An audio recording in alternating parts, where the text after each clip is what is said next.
to the closing plenary of the 24th Annual Historic Districts Council Preservation Conference. This will be, the format of this will be a presentation by Dr. Jeffrey Kroessler, and then we will have a conversation with Tony Wood and Christabel Goth responding to Dr. Kroessler, then open it up to remarks from the audience. Again, these are evaluation forms. Please fill them out. You will get a treat at the end should you wish to hand them in.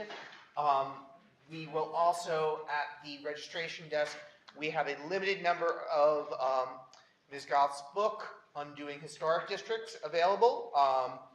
If people have already gotten all the copies, give us your name and let us know, and we will be reprinting them. And she has a few more with her. And so that's about it. Enjoy. Thank you all very much.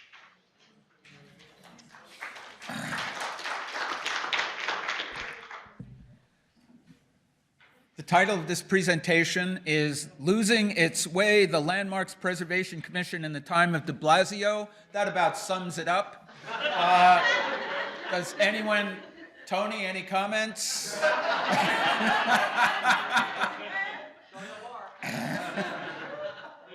Areas of concern. What is it that we are so upset about that we don't think they're doing a good job or are even nice people?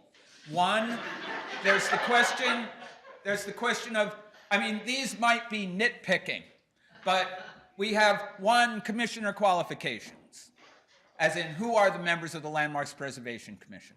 Two, designation, as in what is the designation process, how do we know how things get designated and not, on what basis, etc. And three, once something is designated, what is the process that involves the public, and what are they regulating and how?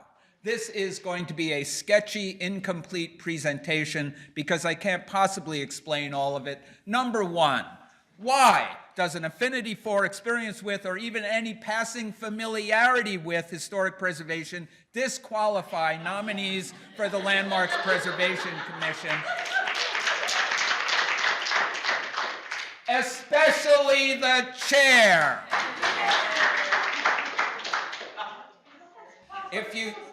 If you think of it, not enough money.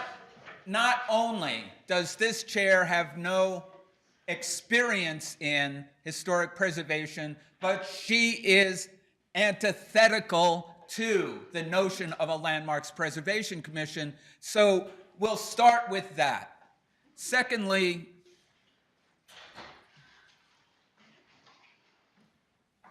all of the commissioners are serving with expired terms. What difference does it make? Number one, it says the mayor's paying no attention to the Landmarks Commission. Given this mayor, that might be a good thing.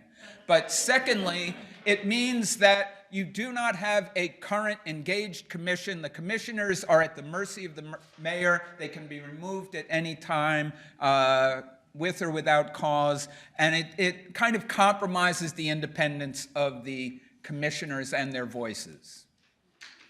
Designation. What are the concerns we have with designation? One, what gets heard? What doesn't get heard? Second, how can destructive alterations to landmarks be negotiated during the process of designation? In fact, so how do they manipulate the designation that results so that certain things are left in and certain things are left out?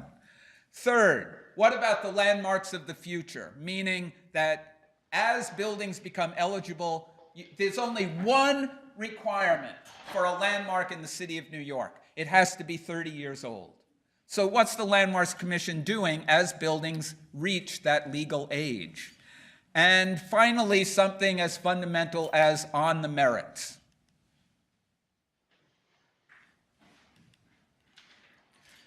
What gets heard?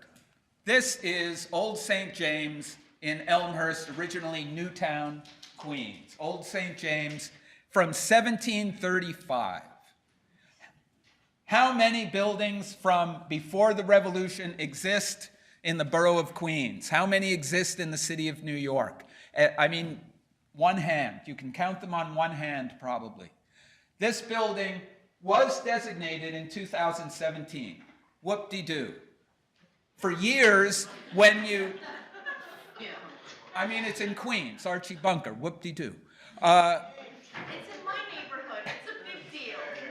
The idea is requests for evaluation on Old St. James had gone into the Landmarks Commission for years, repeatedly, and yet it's rejected because the building had been altered. The alterations to this building are less than alterations approved by the Landmarks Commission at staff level to other buildings.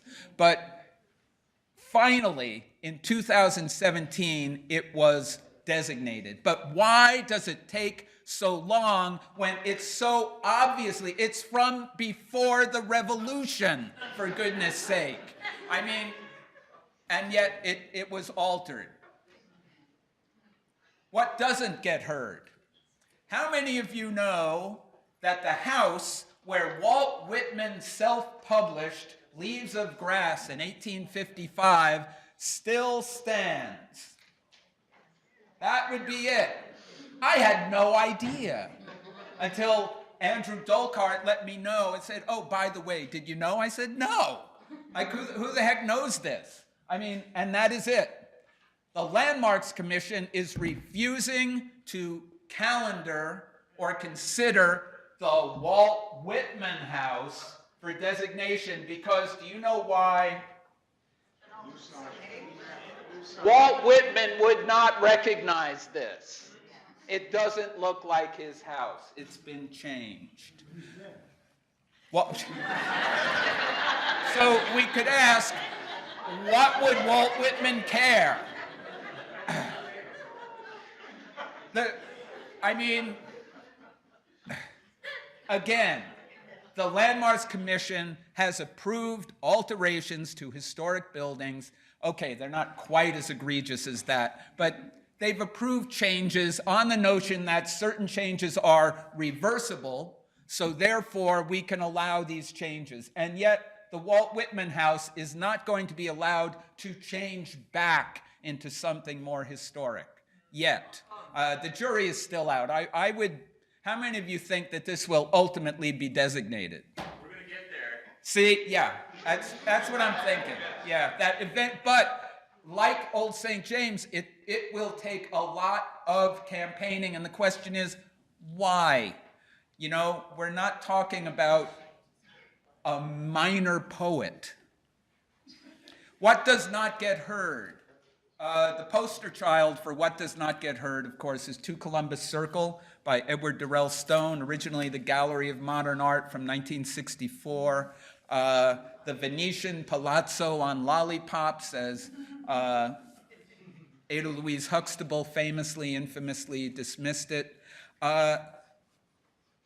It became an architectural controversy, but the question is, the dean of Yale, Robert A.M. Stern, said this deserves a hearing. Every architect in lots of architects, some of them hate this building, but a lot of architects said this deserves designation. Preservation groups across the city said this deserves preservation. Architectural historians, I'm talking about not civilians, not people who write in and said, Dear Landmarks Commission, I like this building, save it. Yours truly, Bob. You know, it's not that. It's architectural and historical experts of some standing all said, this building deserves a public hearing at the Landmarks Commission, and yet the commission digs in its heels and says no. And so my take on this is comes from that great philosopher, Mike Holmgren, who was the coach of the Green Bay Packers. And he said, if 50 guys in a bar say it's a catch, it's a catch. To which I say, if 50 historic preservationists, architects, architectural historians, and elected officials say it deserves a public hearing, it deserves a public hearing.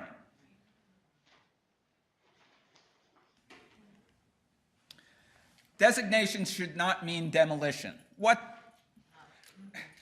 No kidding. I mean, that's why we designate. The Landmarks Commission designated 510 Fifth Avenue, the manufacturer Hanover's Trust Building, the glorious building on 43rd and 5th, designated in 2007 or something? You know, a landmark, obviously a landmark. The difficulty is it's an international style and transparency is very important. And so in 2012, they designated the interior. So they first designated the, quote, exterior, except that you see right through it. And now, 5 years later, they designate the interior. As soon as they designated the interior, they issued a demolition permit to demolish the entire interior. By which I don't mean like alterations, I mean they had bulldozers ripping out the entire interior of the building down to the steel frame. In other words, everything they designated was literally ripped out. Nothing was left. The safe. The safe was left, yes. They left the safe. By the way, just to complete the story, the representative, the legal representative before the Landmarks Commission of the owner was a former member of the Landmarks Commission, Meredith Kane. So she represented the owner and said, we want to demolish the entire interior, which they did. What happened? The Citizens Emergency Committee to Preserve Preservation sued the commission. For some reason, a judge gave us standing and said, yes, you have the right to sue, which was a first, because preservationists usually do not have standing to contest a landmarks decision ruling in court. And out of that, we negotiated a settlement where aspects of the interior had to be put back. The artwork that had been removed as part of the interior had to be put back. It was a negotiated settlement, but the citizens had to sue in order to have the landmark restored. So that's what I mean by designation should not mean demolition. And yet it does. This is the City Court Tower, 1978. It is was made a it was voted. Yes, it's a landmark. Yes, it was designated a landmark. Yeah, they voted it. Yeah, congratulations. It's a landmark. As part of the designation, they omitted the fountain by Hideo Sasaki that had been part of the original design of the open space. They just said, you know, we don't have jurisdiction over that because that's a publicly owned private space that city planning said is legally publicly owned private space, and so therefore we don't have any right to regulate the aesthetics of this. That's the Landmarks Commission surrendering without firing a shot. The Landmarks Commission gave up its jurisdiction over part of a landmark prior to even the designation. The fountain has been demolished on behalf of the new owners, and so the Landmarks Chair, Meenakshi Srinivasan, said, you know, City Court building has changed many times over its history since 1978. We expect it to change in the future, therefore we're not going to regulate this and not stand in the way of change. By the way, Madam Chair, those changes occurred prior to designation, as in the point of designation is to protect the historic features, not to give them away. So this is lost. Designation should not mean demolition. Ditto. This is the question of future landmarks. This building, the AT&T building, Philip Johnson, known as the first postmodern skyscraper in our city, 1984, add 30. It's eligible in 2014.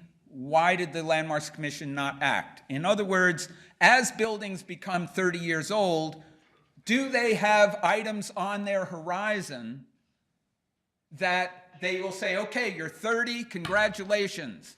We're now holding a hearing because you're important. No. And yet that's what they should be doing. Had they been doing that, we would not have the question today of, they are going to designate, they're going to hold a hearing on it, but the question is, what about the interior, the lobby? Yes. The Landmarks Commission has said, yes, we're going to designate the exterior. No, we're not going to designate the lobby. When they designated the Woolworth building, they designated the Woolworth building and the lobby. When they designated the Kroessler building, they designated the Kroessler building and the lobby. Now we have the first postmodern skyscraper to come before the commission, and they're saying, the lobby has been changed, it's not important. They removed the statue, so it's too changed, altered. No. Hold a hearing, then allow the changes, perhaps. Give us that fig leaf. And finally, another question of designation on the merits. Does something deserve to be a landmark or does it not? We will never know whether the Union Carbide building of 1960 deserves to be a landmark, because the Landmarks Commission will not hear it publicly. It will not have a public trial. It will be executed in the dark without a public trial. Why? Because when the city of New York rezoned Midtown, the East Midtown rezoning, prior to the East Midtown rezoning, the Landmarks Commission came up with a list of 12 places to designate, and they designated 12 items, all of them prior to 1940. In other words, no modernist buildings at all were considered. The Landmarks Commissioner then said, I will not consider any other potential designations in East Midtown. That is, okay, boys, my back is turned, go get it, is essentially what that means. There is, no matter how much we may say, but you don't understand, Walt Whitman lived here when he wrote Leaves of Grass. Doesn't that change the story? No. We could come up with any fact we want and it would be irrelevant, because the Landmarks Commission has said no more designations in East Midtown. That is from 5th Avenue to 3rd Avenue, 43rd Street to 42nd Street to 57th Street. None. This will be the largest building ever demolished intentionally in the history of the world, when it's torn down, unless by miracle it becomes designated. Just some thoughts about regulation. The Landmarks Commission is accommodating the needs of owners of the present, as opposed to the historical integrity of the building over time. Regulating cultural landmarks, how are we supposed to do that? What are cultural landmarks? How do we regulate changes in scenic landmarks, the public parks, that landmarks has some jurisdiction over, or does it? The institution of new arbitrary standards and categories that exist nowhere in the law. Public comment throughout the process. What this means is they'll have a hearing and everyone will testify about how horrible this proposal is. That's nice. We are not making a decision. Go back and talk to staff and come back with a revised proposal. They'll come back with a revised proposal and the commission will say, I'm sorry, you spoke last time. No public testimony from you because the hearing was closed. Now it's just our decision. No matter how much the proposal may have changed, the process is skewed against public participation throughout. And finally, with new rules being proposed by the commission, the idea is to take authority and decision-making out of the hands of the 11 landmarks commissioners or 10 landmarks commissioners, there's the chair, and to have more and more decisions made at staff level, out of the public way, out of public hearing process. Cultural landmarks, but how would we regulate? This is Tin Pan Alley. I'm always shocked that it still exists. Part of it still exists. The Landmarks Commission doesn't want to regulate because, yes, this is Tin Pan Alley, but the wrong songs were done here. Like these aren't the really great songs, didn't come out of this building. Those buildings are gone, so we can't do Tin Pan Alley. It's a cultural landmark. You and I can figure out why it's historic, what the value is, why it might be worth designating, but in the end, they're just buildings for the Landmarks Commission. What do we do with it? These are new problems that Christabel Goff has highlighted in her little booklet, Undoing Historic Districts, and that is, in the designation reports, they'll say, well, what style is it?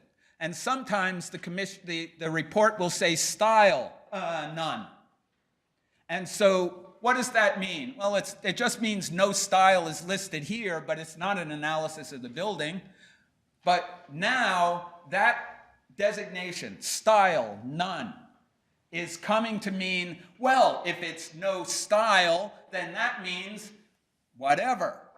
Well, no, it's part of a historic district. How does it relate to the other buildings in the district?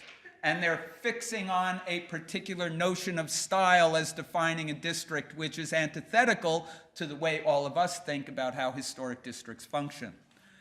Contributing, non-contributing. Do you know that some buildings are just not pulling their weight in their historic district?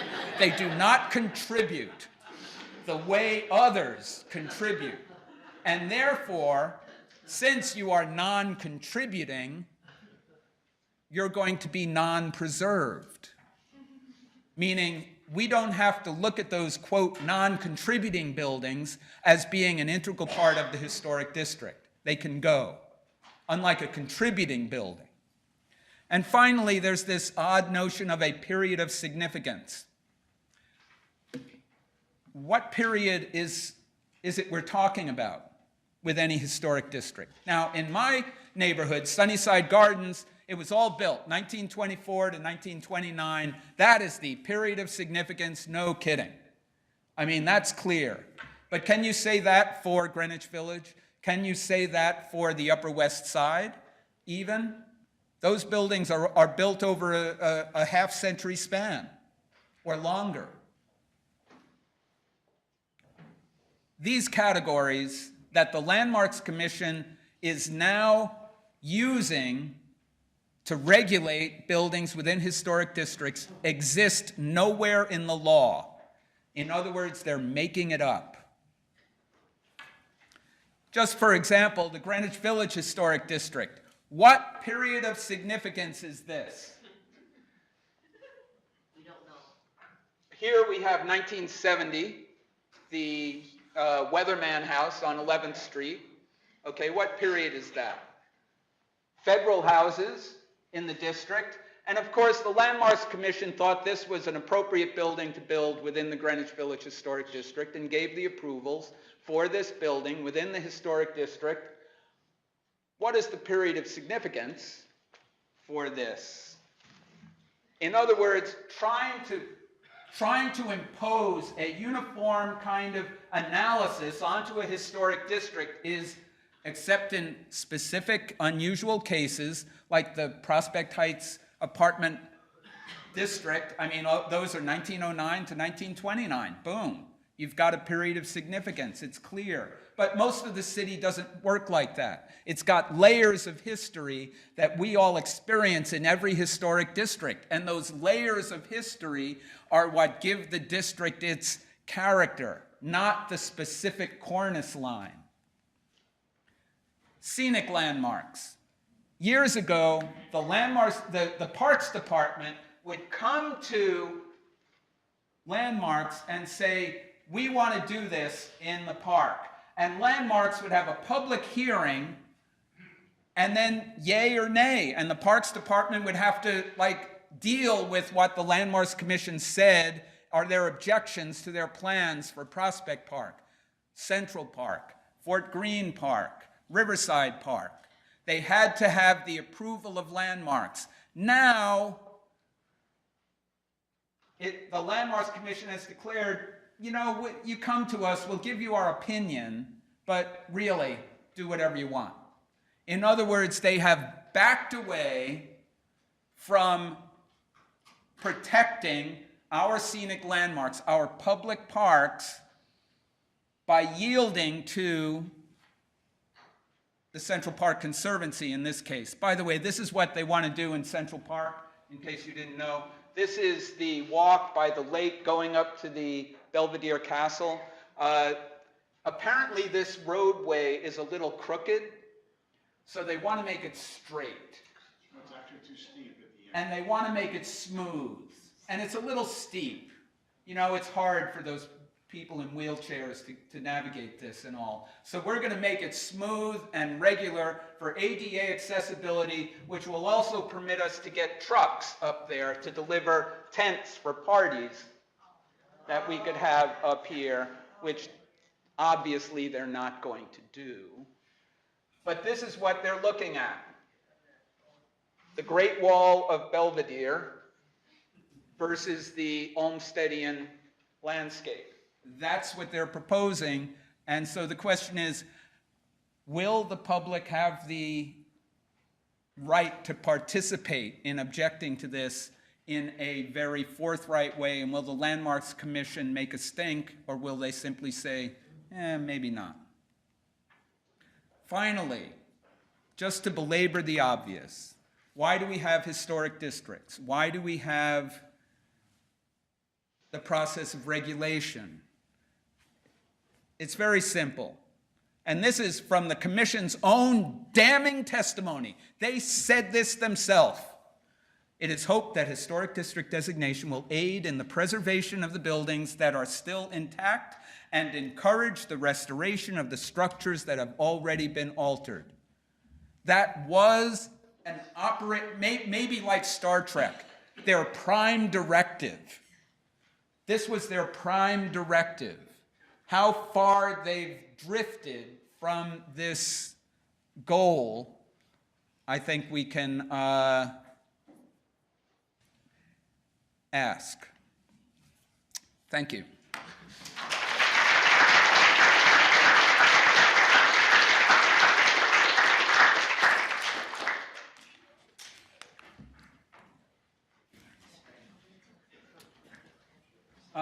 Tony Wood and Christabel Goff will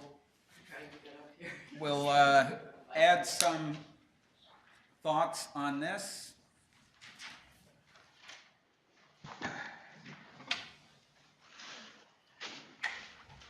Okay, time is short, so I'm going to jump right in, and then Christabel will follow, if that's okay. Many of you don't know me. Since I'm going to express some strong opinions, you might want to know what they're based on. So I've been involved in landmarks for 40 years in New York, worked at the Landmarks Commission, worked at the Municipal Art Society when it was an advocacy organization, and then very involved with HDC for many, many years. So that is kind of the basis of what I bring to this. My one word response to Jeffrey's presentation in terms of its general thrust is amen. He's basically saying we need to put preservation back into the Landmarks Preservation Commission. And we've had some good laughs over what he's presented. I don't want to talk about what he presented. I want to talk about what we're finally going to do about it. We have these conferences, we have these conversations, and we're kind of like the old story about how you cook a frog. So how do you cook a frog? You put a frog in a pot of cold water on the back of the stove, and you gradually turn up the heat, and the frog never quite realizes what's finally happened till he's cooked. And I think that's been what's happening to the preservation process and the Landmarks Commission over the last number of years. And basically, our response, or the question I have for today, is our response going to be the usual response, where people are going to go down and testify about the proposed new rules. to a commission that really doesn't want to hear your comments, and we're going to politely disagree, and they're going to go ahead and do what they want. And that's fine. We've been doing that for decades, and that's possibly, and I think probably, why the situation has continued to erode. And so I think we have to ask ourselves, have things really gotten bad enough that we want to do something about it, perhaps even get mad, or are we just comfortable with the way it is? And I, for one, have been complaining about the Landmarks Commission for 40 years, because it's never lived up to what any of us really want it to be the case. But I think it's finally reached the point where the Landmarks Preservation Commission might be called the Landmark Prevention Commission. In a sense, they prevent the things you want to get designated from being designated, and when they do designate them, they prevent them from being regulated by writing out in advance what won't be protected or writing out how they're going to regulate buildings. So I think the question is anything going to be done? Should we just be holding our conferences, putting on our walking tours, talking about ancient history and wonderful buildings, or is something going to fundamentally change in preservation advocacy? And I think that's what needs to happen. I think we need to get two big things happening, and we're beginning to see some of it. More and more neighborhood groups are suing the Landmarks Commission. 30 years ago, that would have been anathema. You know, we can't have the Friends of Preservation attacking the commission, it's all we've got. God's sakes, it's 50 years, the law is established, it stayed up in the Supreme Court, the Supreme Court tests. So the bottom line, it's not an untested agency, it's not an untested law, which were the justifications appropriately for years for everyone having a hands-off attitude. But at the moment, it's a fully grown agency, no longer run by preservationists, no longer having preservation value. We have to take back the Landmarks Commission. And it's about time that we try to do that. And the wonderful preservation groups represented in this room do wonderful things. But in a sense, they've got to do something different, or we have to do something different, and we have to do more of it. So there need to be more lawsuits.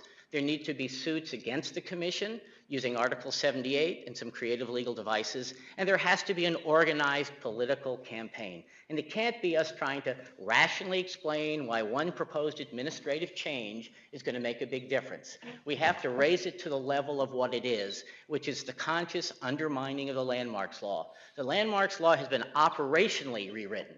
Hasn't been amended, it's been operationally rewritten, requiring owner's consent and the things we've been hearing about that Jeffrey's pointed at. So I guess the question for us, and I wish the whole day had been devoted to it, and maybe the day should be devoted to it, is the preservation community going to do anything about it, or are we just going to complain? So with that note, I will turn it over to Chris. Well, thank you. I'm Christabel Goff, and for a tiny all-volunteer group, I've been monitoring the Landmarks Commission since the early 1980s, and I give all this futile testimony we've been hearing about on every Tuesday, and I think that's an important thing to do. I think I agree with both of the previous speakers that there is a tremendous danger coming to us in the new rules, which are really a rewriting of the law. And unfortunately, the Landmarks Commission, which has been working on this for an entire year, has produced a wonderful 131-page document, extremely dense, which, has anybody read it? Thank you. 1, 2, yeah, 3. I mean, and then we're about to have the situation that Tony so eloquently described, where we get 3 minutes to speak about it, or we can submit written testimony. Who knows what happens to the written testimony? But the trouble is, this really almost amounts to a partial repeal of the Landmarks Law, because it takes jurisdiction away from the commissioners, and it prevents public comment, and it allows approvals in a way. The approvals are broken up into little segments. It's all right to do this to a cornice. It's all right to do that to a door. It's all right to remove something temporarily. And then you can start combining those things. And suddenly you've got an action that really should have come before the commissioners, and in the end it may, but it's too late then because there's been the demolition. I think that it's hard to say what we should do. I think we should certainly rebel. I am somewhat at a loss to know what to do, because no one, Frankly, this is an administration problem. This is a problem not of Meenakshi, but of Alicia Glenn, who is, from everything I hear, and Auntie Christabel gets the confidences in the corridor. From everything I hear, Alicia Glenn is on the phone to the Landmarks Commission all the time, and it's coming from City Hall. And I think we have to recognize this before we start getting, let's be Buddhists, let's not be too mad at the commissioners and the chair, because the trouble is coming from over their heads, because the chair and the high staff are team players, and they are going to do the administration's bidding. And the godforsaken poor commissioners serving, as Jeffrey said, at the pleasure of the mayor, are trying to reverse some of these damages. And I think we've just lost the ability to have 6 votes against anything. We were having 5, when there was one commissioner not reappointed, we were having 5 to 5 disagreements. But now we have a 6th commissioner, and we haven't had that since then. And that is going to happen with the rules. I think they may well enact the rules. And then, as Tony rightly said, the only place to go is the courts. And I see people here who were plaintiffs in the clock tower suit. And I think we do have to sue now, and I think that's the last possibility. But I think we have to take the gloves off with our friends on the commission staff and the commissioners. They're What friends? Well, if we had any. The ones we're supposed to be friendly to at cocktail parties, or at wine and cheese parties, sorry. No, indeed. Let's be accurate, right? They're complicit. They're complicit with this, and we're complicit with this as long as we go along with it. When we smile at Fred Bland when he votes the wrong way, when we smile at one of the other commissioners, I don't mean to single anyone out by name, but the bottom line is they're going along with this, and we're letting them go along with this. You're right, it's political. Oh, it's totally political. We should have 150 people closing down a landmark hearing because we're so mad. We should have 150 people going to a city council member's office and saying, the landmarks law is being rewritten. Are you going to do anything about it? We have to get political. If we don't Cora Johnson's going to do something about that? I don't know. But if people think we have a constituency, No, of course. Yeah, I mean, the bottom line is we have to have a 2-pronged strategy. We have to sue the bastards every time we can and put real money in it and not just rely on the will of pro bono lawyers. And we have to get truly political, like Margot Gale was in the early days of preservation. She came from a political background. Right. She was a political organizer. We need community organizers in preservation. We don't need architectural historians at the moment. We need organizers. We need politicians. Otherwise, we're dog meat. One of the problems with that is we have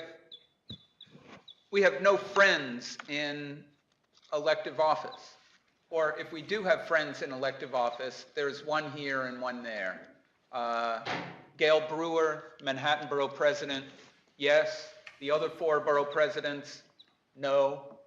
A city councilman who may represent a couple of historic districts will be sympathetic. Not one city councilman who represents historic preservation is on the landmarks subcommittee of the city council. Really? Intentionally removing the constituents of preservation from the process within the city council, intentionally.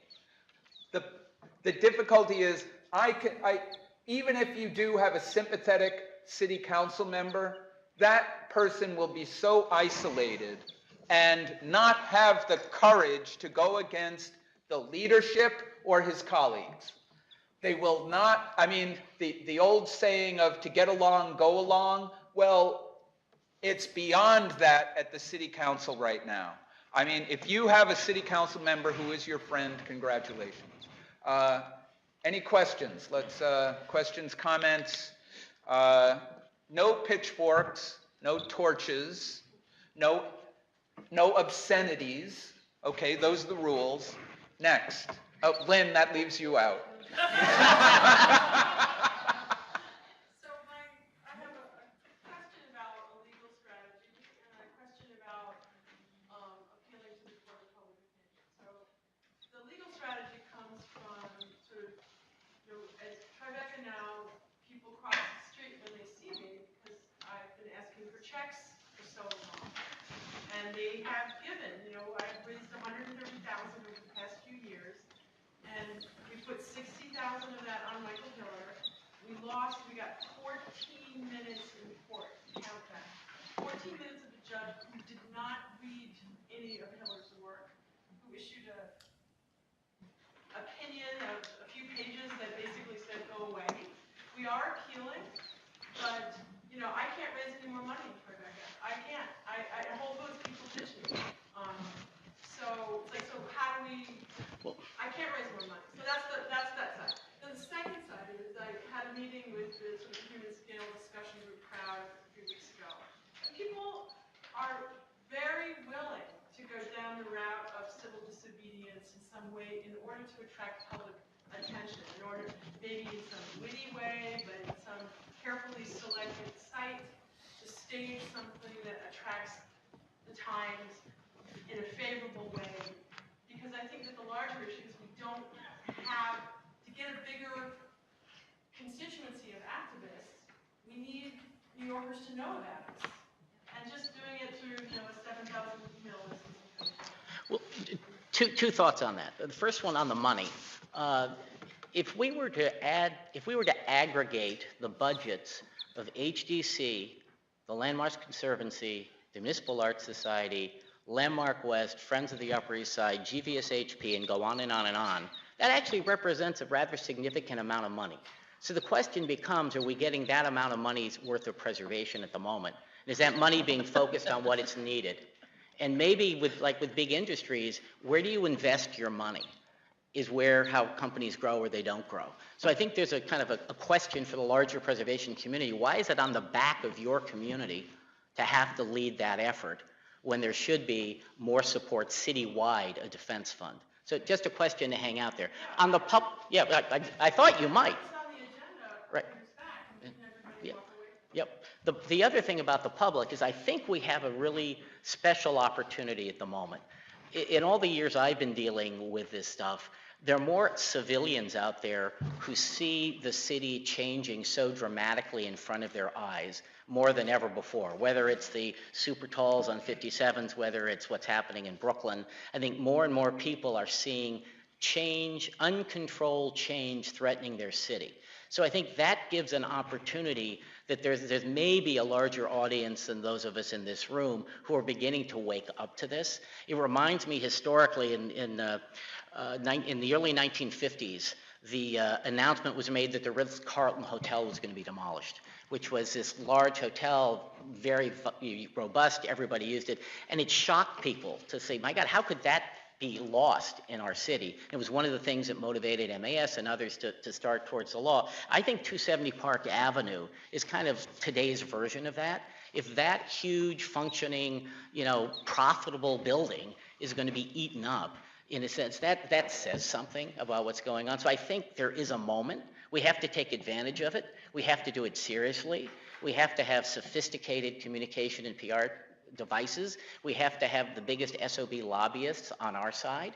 So in a sense, we're challenged either to try and do something different, or we can all come and have our laughs with good presentations like Jeffrey's this year or last year when we're at the Alamo and down to our rifle butts presentation. We can all lament the current state of affairs, or we're going to have to do something about it. I have an idea. Can you take your presentation and put it into like a 2-minute presentation and do it on YouTube? Send it a link to everybody here who will then put it onto their Facebook page or send it to their friends and then select a time or a day where everyone writes a note to their city council member. This is what is going to happen. We want you to stop this. It would be fun to do what's wrong with the commission in 2 minutes and just race through it with all those images and put that out. At this point in what we are dealing with regard to city government and with regard to the Landmarks Commission is more than 2 minutes worth.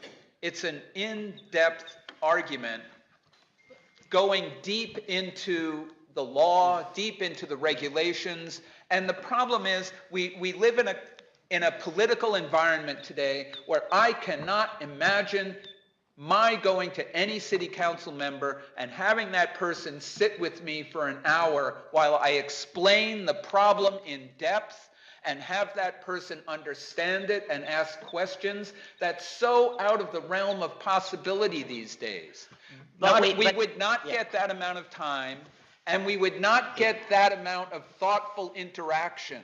And that's part of the problem that, I mean, Christabel has this wonderful Undoing Historic Districts, and you would have to actually read it. But if we can't digest that into an elevator speech to attract people's attention, and in a sense ultimately force the people in power to read it, we're not going to get anywhere. And as Christabel, I think, is beginning to pull this together. I mean, like, if we go to someone and say, oh, the commission's doing new rules, you know, and we start going into the details, we're going to lose them. But if you go and you basically say, New York's landmarks law is being secretly rewritten so that we're going to lose X, Y, and Z. I mean, it's a challenge to us to communicate this, because nobody's going to read Christabel's book. I read it, but that was a stretch because I want to read it. But I mean, you've got to want to read it. Tony, you're the original one-page man. You have to do it. Well, it has to try. But in a sense, if we just can't accept, Jeffrey, the situation that you've outlined. Otherwise, why are we here? But my opinion is that instead of 150, if the city council receives 100,000 letters, don't you think they're going to act? One would like to hope, yes. First of all, I want to say that as a Star Trek fan, I really appreciated Jeffrey's prime directive analysis. Because if any of you have watched Star Trek, you know as soon as one of the characters begins to talk about the prime directive, it's about to be broken. I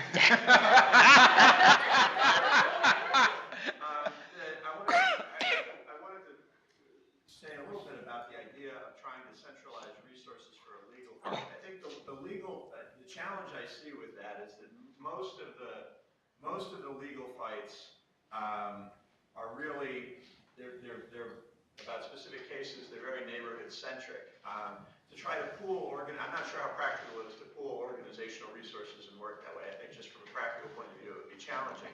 But I do see that there may be an opportunity to have some organization that stands apart from all of the other neighborhood preservation and civic organizations who does have the ability to choose those sorts of fights and work on them strategically. I think the City Club, for instance, has had some success in a different set of contexts, going after abuses of government with respect to development. And there may be a similar type of opportunity here with the rule changes that the LPC is looking to get adopted.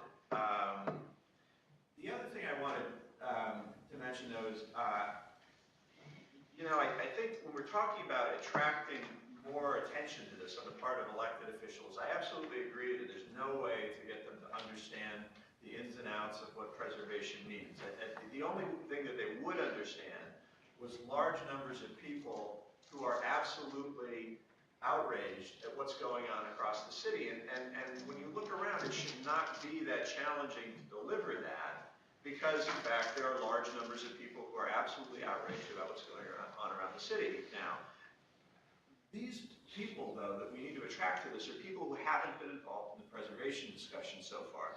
Everybody who cares about preservation and understands the ins and outs of it is probably in a dialogue at some level, either locally or in forums like this. But those people who have not been in the dialogue are no less outraged about what's going on now. So I think one area to look at is political consultants. Somebody mentioned lobbyists. Could be lobbyists, but this is 2018. We've got another mayoral election in 3 years. People are going to start talking about running for office, and it would be nice when they started talking about running for office if there were very visible displays of outrage by large numbers of people for specific reasons. Because we have the Landmarks Commission we have now because we have the mayor we have now.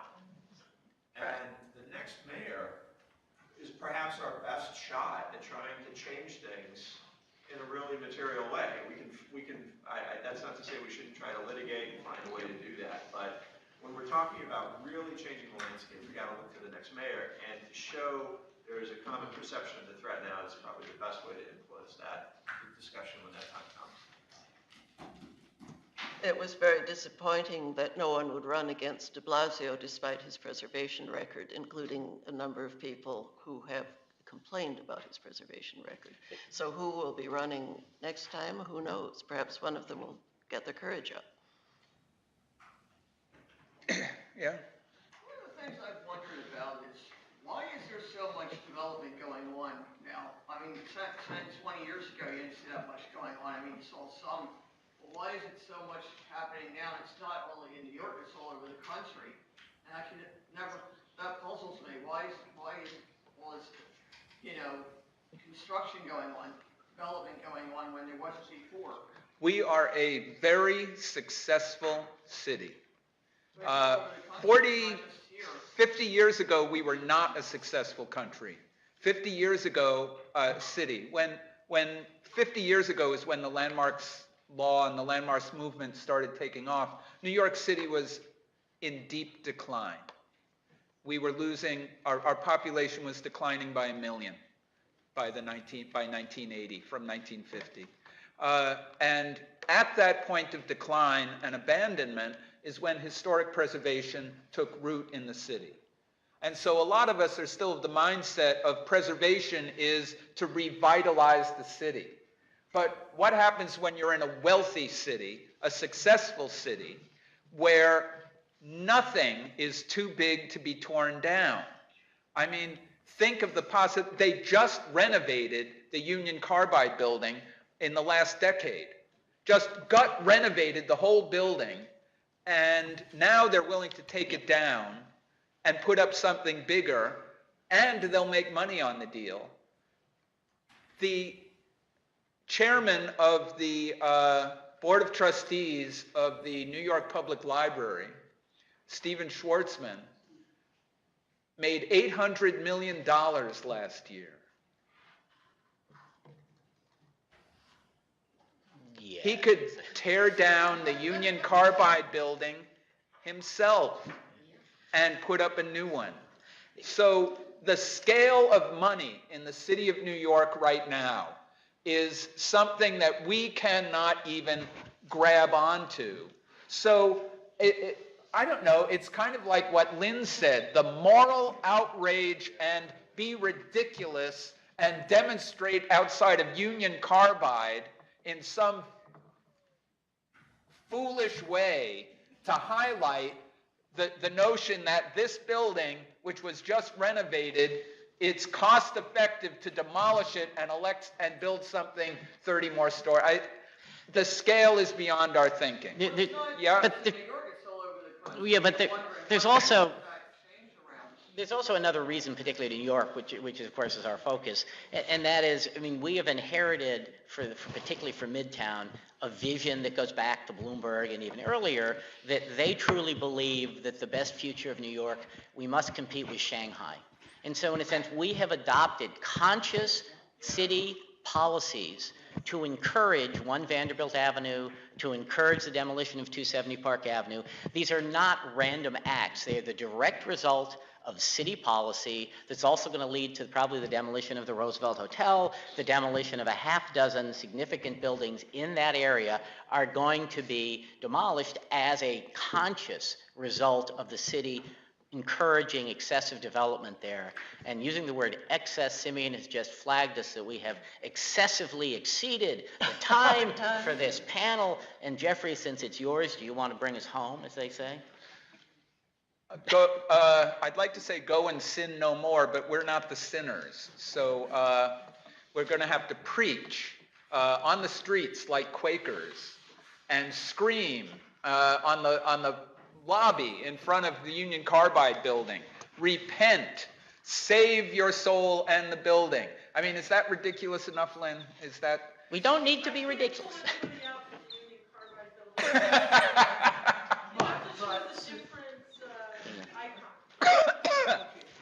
Jeffrey. Said today that the different groups from the Municipal Art Society and all the other groups could get together.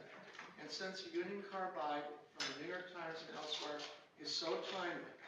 And if we all agree that it's worth its modern status for landmarking consideration, why not get everyone together right now and get whatever attorneys can be attached, even law students who need to do homework?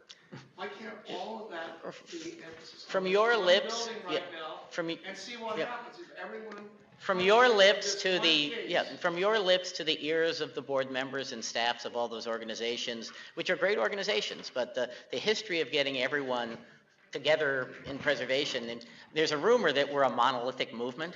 Oh, if we only were a monolithic movement. But hopefully, the dramatic time we're in, people will wake up and realize things have to be done differently, and let's hope that happens. But on that note, we probably leave, we're done. gonna have to pay rent. Yeah. So, Thank you. Thank you, everybody.